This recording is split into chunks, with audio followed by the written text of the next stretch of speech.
Well, welcome to another Toolshed podcast, another episode of the Toolshed podcast. Bit excited for this particular episode because it's a groundbreaking episode from the perspective. This is the first time we've had somebody who's been on the podcast before back. So we've got Tony Harrington, and Tony has yourpropertyinvesting.com.au. We've spoken to Tony before and wanted to get back in touch with Tony to find out what effect he is seeing in the building industry, because we're starting to get the effect of the interest rate rises. We're sort of at the other end of price rises as far as materials and so forth are concerned. So just wanted to really catch up with Tony to find out about what he is seeing in the building industry, and also what effect is that having if you are investing in property and you're in the building industry as well. So, Tony, welcome to the podcast. There you go. Welcome to the podcast. As I said, this is groundbreaking. You're the first person we've had back for a second time, a repeat offender. How are you going? Hey, I'm going well, thanks, Mick, and hello, everybody. Great to be here. Really looking forward to it. So, last time we spoke, I think we're talking maybe 8 months ago, 6 to 8 months ago. What have you noticed in that time that has started to change? Because you speak to a lot of people in the building industry. What has started to change from your observations and conversations? Yeah, well, look, 8 months is a long time, and that's a bit longer than the average footy season out there, Mick. But as we all know, interest rates have gone up every month for the last 10 months in a row, until as recent as I think it was yesterday when the RBA decided to leave rates on hold. So interest rates going through the roof, cost of living going through the roof. Look, I don't have an opinion on governments and whatnot, mate, but green energy and net zero energy prices and electricity prices and gas prices. If you look at the building industry, material costs, build costs, the whole thing, everything's just going up. So it's having the effect in such that I actually just listened to the RBA governor today, George Phillips or whatever his name is, and look, his view was that they're just putting it on hold for a month. They're just going to assess where it's at, what are the figures, unemployment, all people spending, consumer spending, all that sort of stuff. But I know for most of your listeners, Mick, on this particular podcast, we're talking about builders and building in the building and construction industry. And we're seeing a major slowdown. Look, I had a chat with Gary Simmons, who runs Simmons Homes, on last Saturday, actually, and I think Simmons did 8 or 9 job starts last month, mate. So we've also recently, you might have seen in the news, Mick, Porter Davis, a big builder here in Victoria, tipped over last week as well. 1,500 homes left stranded there that probably, either haven't started construction or may not get finished, or people are going to lose deposits on their homes. That's going to have a big ripple effect in the industry. And it's just really, I've seen sort of from a buyer perspective as well, people are being spooked because of interest rates.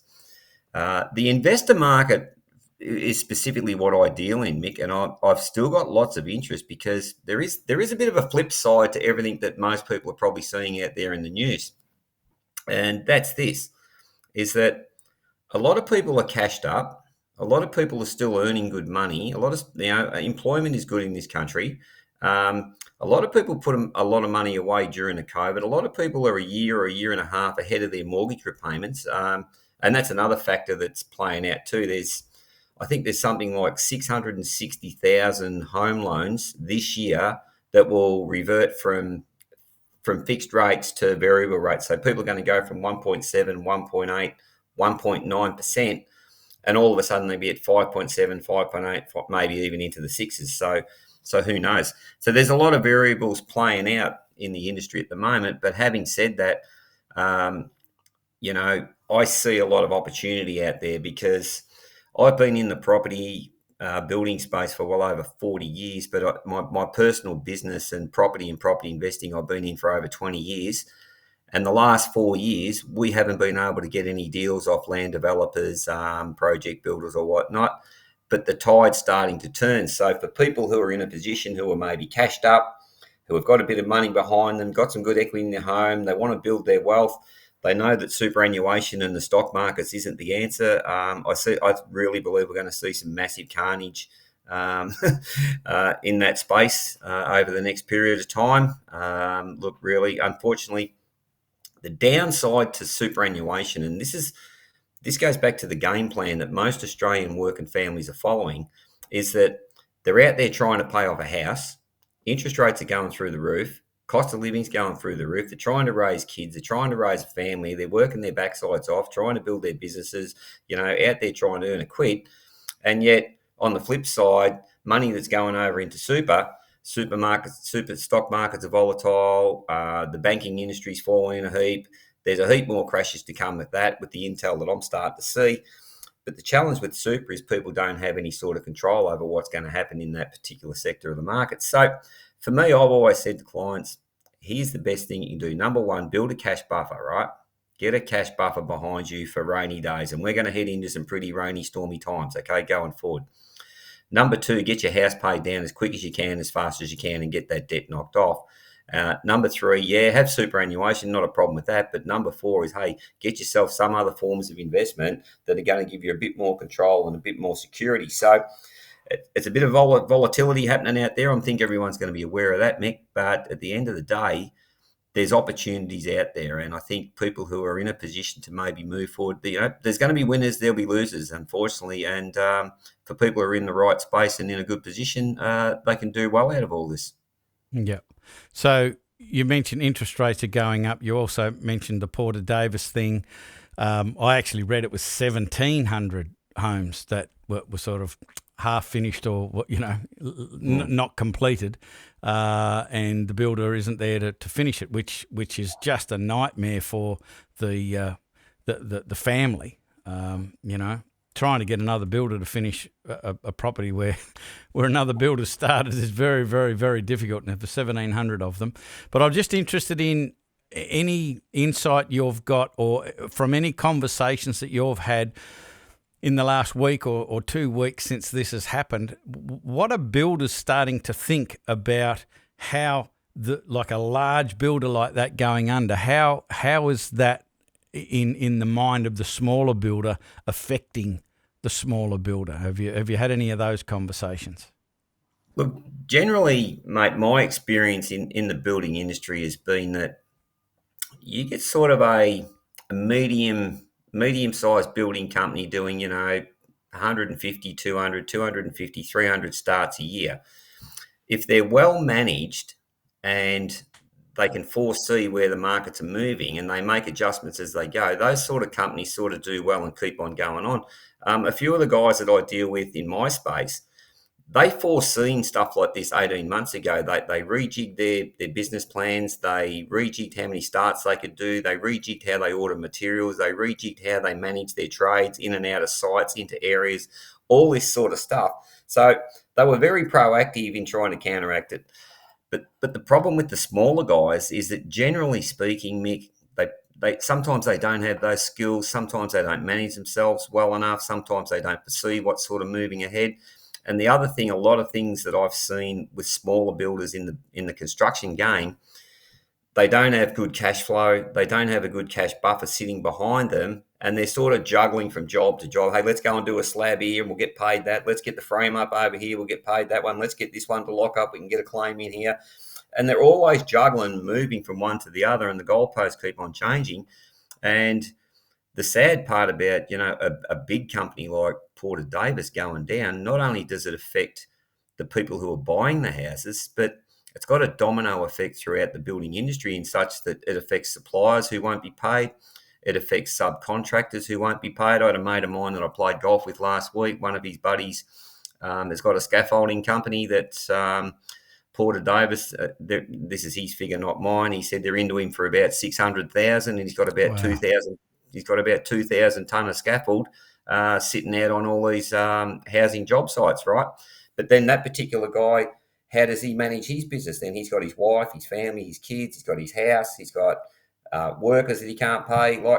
So the whole thing just becomes a big domino. And when the wheels start to fall off, it can have a major effect. So one thing I would say in regard to all this, Mick, is that people who are talking to me about wanting to buy or wanting to build are really, really hesitant now. Go, well, where do I go? Who do I deal with?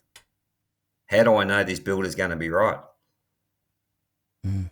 And I think when you've got interest rates and you've got people a bit worried and fearful, then that's going to put a stymie on the market. Yeah. I think So build starts have dropped by around about 60%.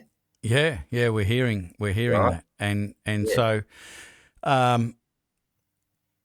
you said that you see a lot of opportunity. Like there's pain on the horizon, but there's also opportunity.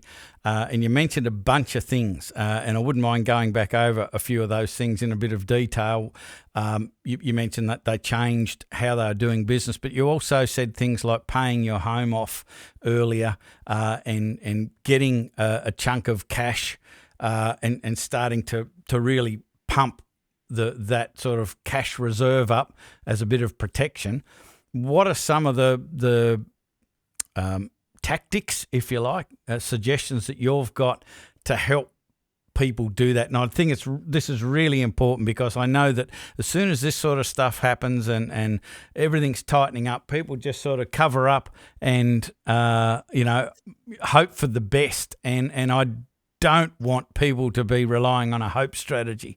So what are some specific things that you can suggest that they can be proactive in, even at this, I suspect, late stage? You said your guys, were doing this sort of stuff 18 months ago. But what can people start to do now, and where do they start? What are the steps? One thing that a lot of small builders can do, and I know this is something that affects quite a lot of companies and businesses out there, Mick, is that their invoicing isn't up to date. They've got outstanding monies that are due that, a friend of mine spoke to me the other day, and her husband has an invoice for something like 4 months, and there's about $160,000 sitting out there in the ether that he hasn't gone and collected. Right? I'm too busy. I haven't got time. Da da da. So one of the first things He's going to have plenty of time soon. He's got a niche little business, but at the same time, why is he letting these accounts going out 3, 4, 5 months? Why isn't he collecting the cash as he goes? Right. And without speaking specifically about someone's situation, his wife has been terminated from her particular role. Therefore, they've lost half their income, and they've still got to pay mortgages. Rates are going up. Now they're starting to feel the pinch, and here he is sitting there, and he's got a whack of outstanding invoicing. So for any companies or businesses out there, really tighten up on your invoicing and go and collect what monies are due, and really hit your straps with that, and then put that cash buffer behind you is one thing that people can do. One of the second things you can do is have a look through your business and go, are there any areas in there where you may be able to just reduce a little bit in regard to some of your costs? There's other things that you can do in regard to, basically sourcing of materials, sourcing of goods, a whole range of stuff like that. Do you need to hold as much stock as what you're holding now? Can you ease up a little bit? Like, there's a few little variations you could possibly look at to try to plan and foresee where you're at.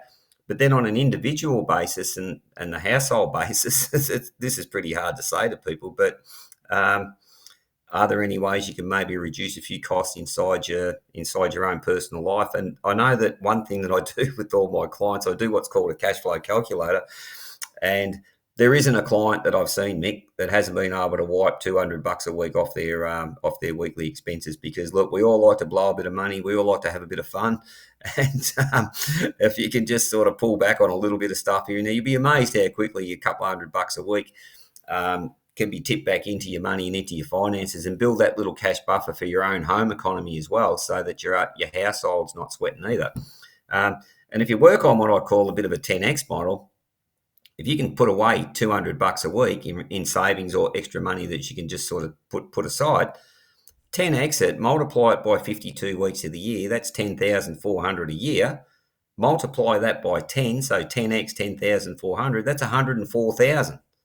Now, what can you do with 104,000 while interest rates are going up and you're trying to pay off a house? Wouldn't it be good sitting on an offset account? Wouldn't it be good knocking more off your mortgage, paying your house down faster, right?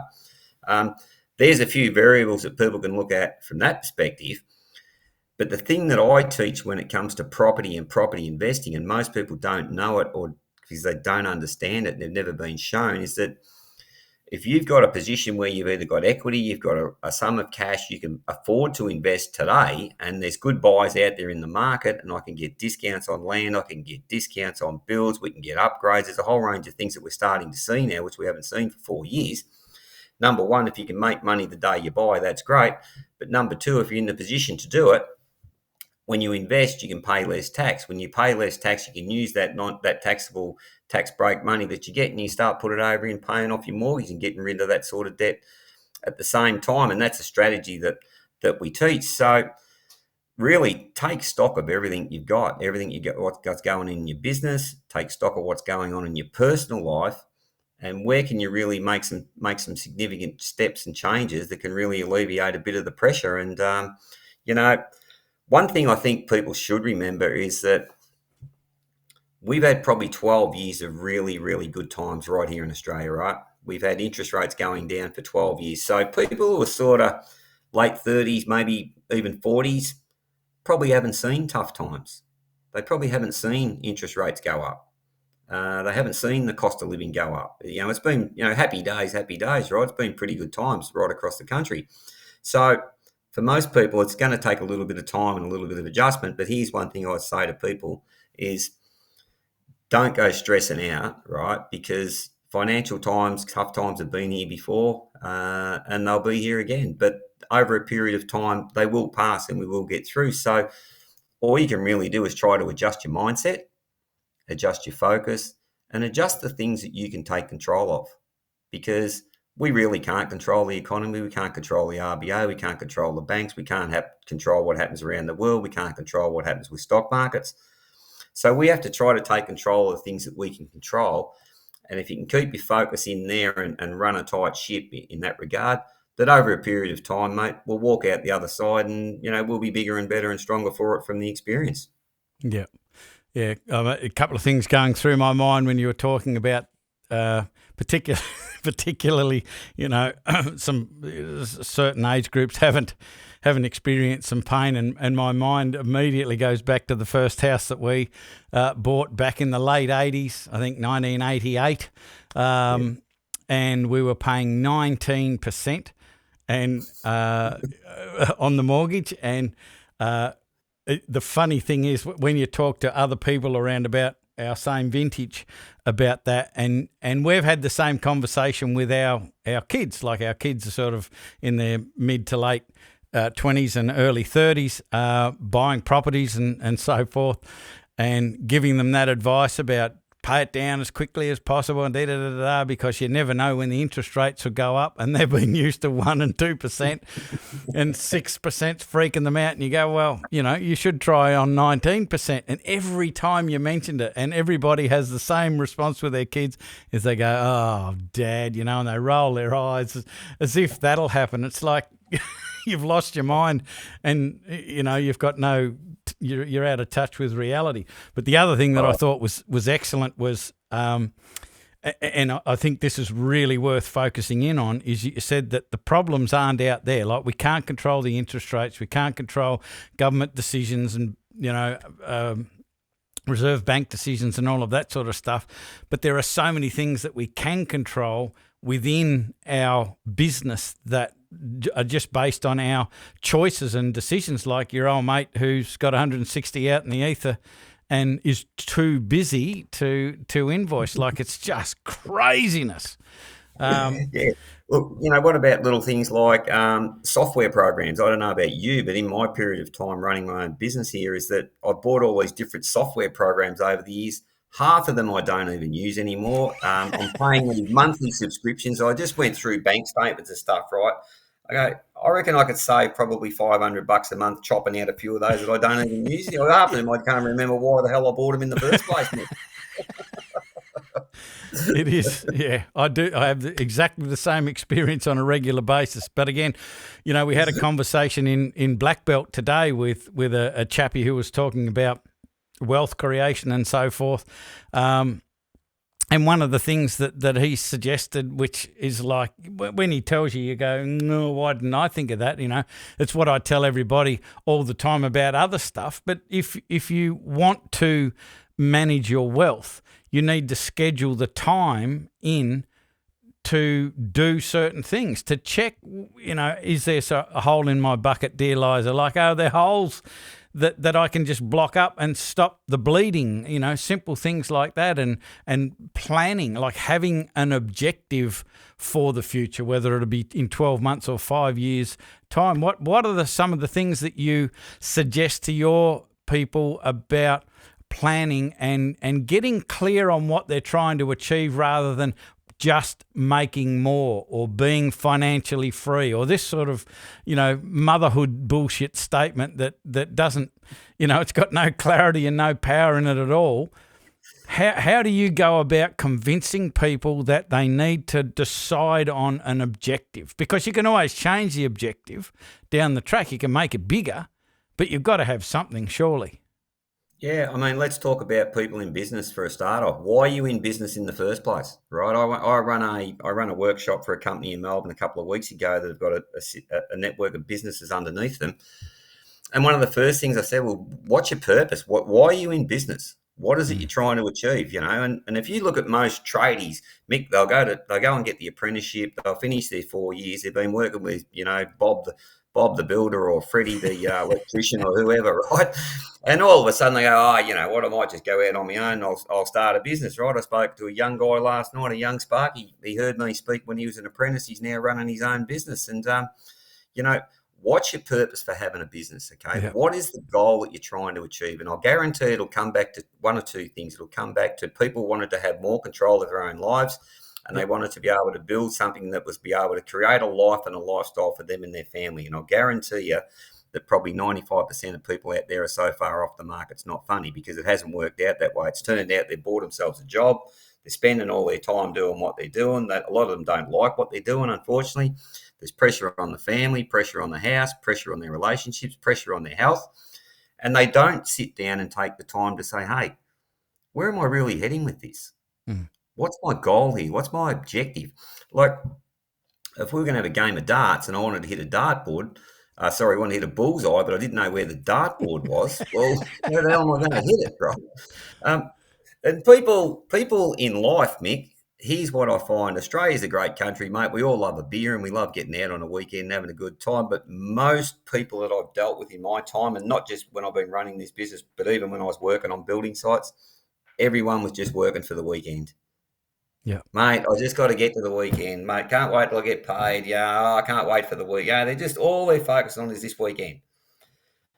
But that's culture, because we haven't been taught or shown any different. And the way I turned my world around and my finances around when I started this stuff 23 plus years ago was I learned about targets. You have to have goals. You have to have targets. You have to have a specific number in mind that's what you're shooting for. And then you bring it back to what are the things that I need to do on a day-to-day, week-to-week, month-to-month basis to achieve that. So my particular business, I've got a turnover target because I know what that turnover means. I know how much cost I've got going into my business. I know how many times I've got to go out and speak to a group. I know how many leads I need to attract. I know how many of those leads I need to convert. And therefore, if I just focus on, I need to go and speak to X, Y number of people per week, per month, per year, I know that the numbers go to the leads, to the conversions, to the sales, to the things that I do that generate the income and flow into the business. I've got that down pat, Mick. Yeah. But most people are out there operating on an oily rag, week to week, month to month, hoping like hell this shitload they're going to survive again.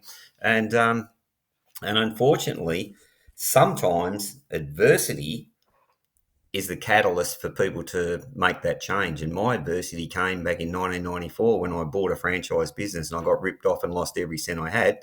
It took me 3 or 4 years to start to bounce back from it. But that adversity put me and my life and my future and my finances on a completely different path to where I was going, because I was on a road to nowhere, mate. I was punting on the horses. I was going to illegal card games, and I was going to go and make a fortune cleaning up a casino, mate. That was my goal back in those days. And I haven't met any rich punters since.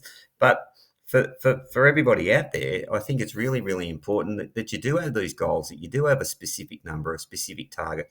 Know why you're in business. What's your key reason? You're building something for yourself, you're building something for your family, you're building something for your kids. Do you want to create a lifestyle, get your house paid off? Do you want to be free to do what you want to do? There's a myriad of reasons, but if you don't know why you're out there doing it, it's pretty easy to lose motivation, get off track, and then all of a sudden you get caught up and the wheels start to spin and life doesn't become very enjoyable. Yeah. Yeah, I mean, that is such good advice and so powerful. And when you were saying it, it just reminded me of a of a situation many moons ago. I was working for Tennis Australia as a mental development coach and working with, at this particular day, a bunch of juniors. And the coach had you'll remember a hula hoop. You know what a hula hoop is, Dave? So, it's a circle, let's say a metre around. And the coach was hitting the balls to the players, and they'd come to the ball. And the idea was to hit the ball and get it in the hula hoop. That was their target. So, he had that idea. He had a target. And then I thought, I'm just watching the results, and if anyone got it in the hula hoop, they'd all go, "Yeehaw! This is great." But the majority of the balls were outside the hula hoop because they were aiming at the hula hoop, and I remembered that exactly same concept that you're talking about, like the clarity and the specificity of the target is absolutely essential. And all I did, I was walking around, I had my hand in my pocket, and there was some change in there, and I ripped out a $2 coin, and I said, changing the rules, and I popped the $2 coin right in the middle of the hula hoop, and I said, anyone who hits the $2 coin gets the $2 coin, and I'll just keep putting money in, and away we go. And just instantly changing their focus from a metre to the size of a $2 coin, every shot was either inside or hitting the hula hoop. It was either inside or hitting, where the majority were outside. And so what you're talking about here is so important, because if you can get that real clarity and specificity, it changes the behaviour. You don't have to learn anything new. These people didn't have to refine their skills. It was already there. You just got to refine the target, make the target very, very specific, and it makes a big difference. I know on yourpropertyinvesting.com.au, you talk about a thing called a 5-step wealth accelerator. And I'm just wondering if you could unpack that for us, because it seems like that is very relevant to what we're just talking about now. Like it's something that has targets, and it's some way of being proactive with what's going on right now. So tell us about your 5-step wealth accelerator. Well, it relates exactly into what you just spoke about, Mick, in regard to the target and the tennis players going for that $2 coin, right? The first thing I say to people when they come in and see me or want to talk to me about their life, their money, their finances, or whatever it may be, I go, what's the bigger picture here? What's the goal? What's the target? What are you trying to aim for?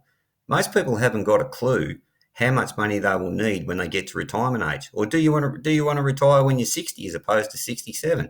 Do you want to work till you're 65? You think you're going to live 15, 20 years ahead based on your family, your history, your health, your well-being. How much money will you need to live on a day-to-day, week-to-week basis once you hit that milestone, right? Most people don't know. So step one of the 5-step wealth accelerator is to get really, really super clear on the target that you need to build and accumulate. The second step inside of that 5-step process, Mick, is probably the best step of the lot, is that you need to get real and do a full assessment of your exact current position. Yeah. And this is exactly what happened and transferred my life. It transcended my money back in the day when I was really, really clear about how silly I was with money, where I was wasting my money, where I was blowing my money. And the reason why I was doing that, Mick, was my goal and my target back then was to get to a casino in Vegas and clean up, right? Great plan. One you probably don't recommend anymore. No, definitely not. Been to Vegas and never had a bet. So get your target, do a full assessment of where you're at, and then it's a matter of of looking at your current finances in regard to your current loans, your current rates, where are you parking your money? How have you got stuff positioned? And how can you restructure that? And then have you got the capacity to work towards investing or whatnot? The fourth thing along with that is that how do we help you pay this house down faster? Put a plan and a strategy in place, because the home is probably the biggest debt and the biggest headache that most families have got, right? So how do we help people really accelerate that and try to reduce your mortgage by 5, 8, 10 years, save yourself 100, 150,000 in interest, and then how do you build wealth simultaneously at the same time? So whether that's through property, whether that's through shares, whether that's through super, whether that's through your business, mate, I'm very diversified now. I've got a whole mix of gold and silver and a heap of other stuff that I've bought out into with where I think this market's heading and where the world economies are going to go to. And mate, I've really spread my wings in regard to that. So in a nutshell, it's taken a full assessment of where you're at, understanding exactly where you are, putting a plan in place to help you get to where you really want to be. And I couldn't really give it to you much simpler than that. And the funny thing about the whole thing is, Mick, that when people sit down and do it, they do understand where they're at and they do take stock of where they're at. And then they're in a position to get an understanding of, hey, you know what, now I know what we need to do. What are the paths? What's the steps that we need to take to get there? And that's where the expertise that I've got around property, investing and all that sort of stuff comes in, because if you're point A and you want to get to point B, but you don't know the path to get there, then go and find somebody who's already walked that path and get someone to help you. So when you're talking about being a tennis coach, Mick, you've already been to a certain level to be that level of a tennis coach. So you're now helping those kids transgress from where they are to where they want to be, right? So it's no different with money and finances, or it's no different with building a business. I just spent 15 grand on a guy called Tony Robbins, and I'm going to do his business mastery course in August. Now, why did I pay for that? Why did I pay that money to do that course? The reason I paid that money to do that course is because there's a lot of skills and expertise that I don't have. I've got a goal and a target for the next 3 years of this business of what I want to do, but there's a lot of things that I don't know about that path and that journey. Tony Robbins owns 110 businesses that generate $7 billion annually, right? Do you think that guy knows something a bit more about business than what I do sitting here right now? Yes or yes? I'm going to say, yeah, he says that. Right. Yes. So, but the thing is this though, Mick, the reason why I put that money, I look at that money as an investment in my business and investment in my growth, is that I'm going to pick up the tools, the systems, the marketing strategies, the sales strategies that he implements inside all of those businesses, right? So I'm paying for speed. Yep. I'm paying for him to get me from A to B faster than I sit there and try and do it myself. So if you want to increase your wealth, if you want to build your business, if you want to grow your life, get around people who have got the skills and the expertise that you don't, so that they can help you formulate and facilitate a game plan and a strategy that helps you get from A to B faster. That sounds like a really good segue for my next question, which I had loaded, which, like, I cannot agree with you more that, like, we have that in the Toolshed. So, you know, this is the Toolshed podcast and we've got the Toolshed app. And there's hundreds and hundreds and hundreds of people in the Toolshed, and they pay nothing to be in there. And we call them freeple. So they're in there and they're trying to gather resources and get the information and all that sort of stuff. And I am completely open. Like I'm happy to tell anybody anything, and there's nothing that's held behind the paid curtain as far as I'm concerned. For that very reason that you just mentioned, that like the information that you or I could share with anybody else is out there and it is freely available. Absolutely. I can't remember who used to say it. You know, it's all in the library, right? And the library card is free. Some young people don't even know what I'm talking about. but folks, it was a building with books in it, and you're allowed to go in there with a library card and check out a book. And the person who told me this, he said, and the thing is, the library card's free, but you've still got to get off your ass and walk down to the library and get the book and then implement it. And so it's not about the information, folks. It's about having someone like you just mentioned who can accelerate the progress with which you can use and implement that information. And like you've got the 5-step wealth accelerator. I'm sure you've got a bunch of other things. But just what are the steps? Like you've talked about a lot of really cool stuff here today. If someone wants to reach out to you and get your guidance to help them begin the journey of building wealth, what's the story? What are the steps? Two ways they can do it, Mick. They can just jump onto yourpropertyinvesting.com.au. There's a little button up the right-hand time, book a strategy call. That call goes direct with me. So I work one-on-one with my clients. You won't be fobbed off to anybody else. But all that call is about is just having a talk to you in general about your life, your situation, where you're at, what are you trying to do, where are you stuck, can I help you out? That's one way they can make contact with me direct. Secondly, they can just give me a call on 0411 814 314. Call me up out of the blue. If I miss your call, just leave me a message. I'll call you back and we'll just have a chit chat over the phone and take it from there. It's the first step for me with any client is really for me, and you'll know yourself, Mick, from a coaching perspective. Our job isn't to impart what we think's right onto you. Our job is to try to get an understanding of where these people are at, where are they stuck, what are their problems, what do they want help with, and how can we help them improve and better their lives in whatever aspect they want it to be. So the first call is no obligation. It's just talking about the situation, getting an understanding of where each person is individually at, and then can I help you formulate a plan or a strategy to help you move it forward quicker and faster and get the results in life that you really want. Yep. And, folks, I encourage you to do that. We'll make sure that the phone number and the link is to the website is in the description, so you can just click it and go straight there. There is a reason why Tony is the first person to be the repeat offender on the podcast, and that is because we're always on the lookout for genuine people who genuinely want to help other people and aren't the snake oil swampland salesperson, and it's just a matter of.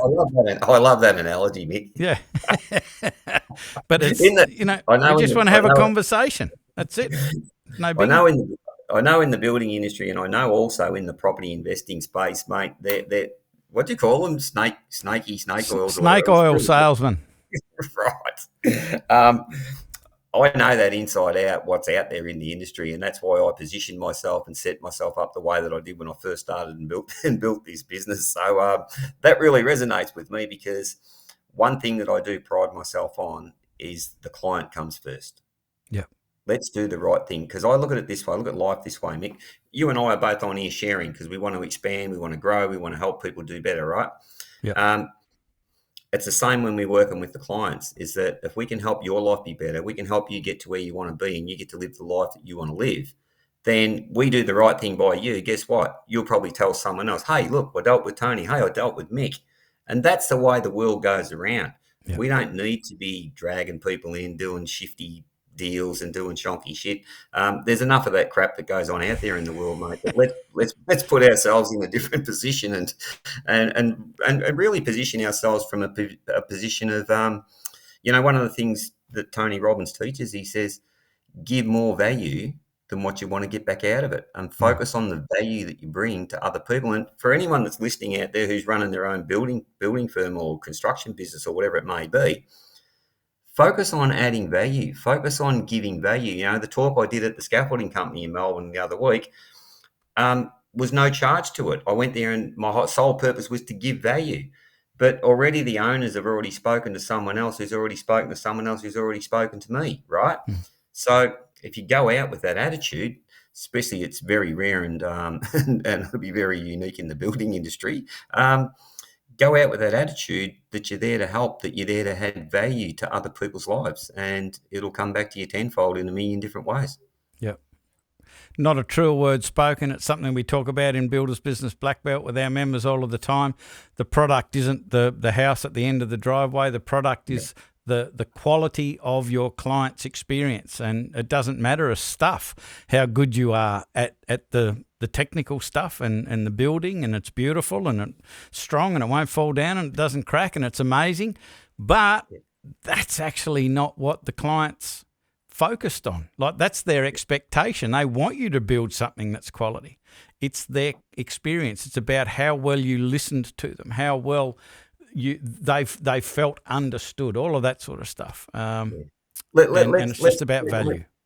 Let's give the client, the listeners, a couple of little tips just on that topic specifically, Mick. Sure. How many times do you see tradies? Number one, don't return phone calls. Yep. Number two, don't turn up on time, or worse, don't turn up at all. Right? Yep. Don't ring and let you know they're not coming. Right. Those little things really set you apart in the building industry, because if you're paying attention to that type of stuff, if you're attentive, if you're returning calls, you're there when you say, if you're going to be late, call them up and let them, hey, listen, I'm just held up, but I'll be there in an hour, right? If you do those little small things, that puts you in the minority out there of people, because the client will have that experience that they aren't getting from most other tradies out there in the industry. So if you want, what you want to do is set yourself a little bit apart from all the opposition or competitors that are out there floating around that are making. And hey, Mick, how easy is it to just do that couple of little small things there and do things a little bit better than everybody else? It's criminally easy. And when we talk about this particular topic, it shits me beyond belief, because, like, I can't tell you how many times our members have said, I got this job because I was the only one who turned up, or I was the only one who called back, or whatever. And I'm going, please let us not make that the line, you know, that is between good and bad. Like, the bar is so friggin' low when it comes to this. If you're trying to turn up on time, trying to return calls, I think, you know, you've got the wrong idea. We've got to elevate ourselves up so much higher than just doing what should be expected in a professional relationship, you know. But you're 100% right. Like, it is so easy to be successful in the building industry if you just get your shit together. Like, it is so easy. It is ridiculous. But I just want to thank you again for putting the time aside and sharing with us your current observations and it's kind of the state of the nation, if you like, because of what's going on with the shift in the economy and the interest rates and builders going broke and all of that sort of stuff. It's super valuable stuff. Yeah, look, my pleasure, Mick. I hope everybody enjoyed it. Thanks so much for having me on your gig. And, mate, yeah, look, I love these chats. I really enjoy it. It's good fun. Good fun. I appreciate it. Yeah, it's always good fun having a conversation with like-minded people. I've walked across Tony Robbins' hot coals. In fact, we did a world record fire walk over in Hawaii back in the late 90s. I think it was 40 feet at the time. It was some sort of world record, and there was 800 of us or 900 of us, lanes of fire everywhere, walking across fire. It's just craziness, but absolutely brilliant. So I highly recommend it. But thank you very much, everybody. I hope you really enjoyed this podcast, the Toolshed podcast, this particular episode with Tony Harrington from yourpropertyinvesting.com.au. All of the links will be in the description. You can just click them, jump in and have a go at the 5-step wealth accelerator. Have a chat with Tony. It can only help. There's absolutely no downside to it whatsoever. So that's it for this episode of the Toolshed podcast. I'm Mick Horse from Builders Business Black Belt. That is all. Bye for now.